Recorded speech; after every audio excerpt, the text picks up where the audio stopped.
let's talk about the situation in Gaza, where fighting is continuing between Israel's army and a Palestinian armed group called Hamas.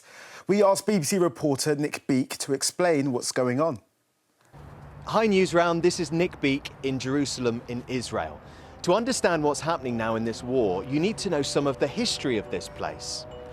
Israel is a country in the Middle East with a coastline on the Mediterranean Sea. It was created as a homeland for the Jewish people after World War II, when many Jews were killed by Nazi Germany. Since then, there's been fighting between Israel and the Palestinians about who the land belongs to. The Palestinian people descend from areas that Israel now controls, and many see it as their ancestral home. Many Israelis feel just as strongly that it belongs to them. Nearly 20 years ago, Israel moved out of an area called Gaza, a small territory between Israel, Egypt and the Mediterranean Sea. More than 2 million Palestinians live in Gaza, but now lots of people, including children, have had to escape from their homes because of the recent fighting. So what's led to this? Well, 4 months ago, there was an attack in the south of Israel that really shook everyone. More than 1,300 people were killed. Lots of them were enjoying themselves at a music festival. More than 200 people were taken hostage. The leaders here in Israel were really angry and upset, and they said they'd respond by going after the attackers.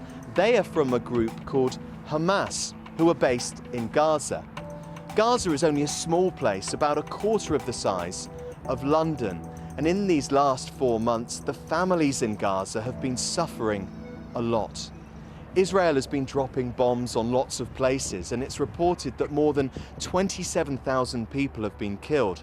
Israel says it's been trying to target enemy fighters, but lots of other countries believe they've gone too far and should have done much more to protect innocent people. The current situation in Gaza is extremely bad. Many of the hostages taken from Israel are still being held, and for many Palestinian families, they've had to leave their homes. Schools have had to close, and the hospitals are full up with people who've been injured. There are also warnings that there isn't enough food and medicine. The hope is that at some point in the future, the Israelis and Palestinians can live together side by side in peace. But for that to happen, there needs to be a break in the current fighting. And at the moment, there are talks to try and make that happen. But so far, there hasn't been any sort of breakthrough.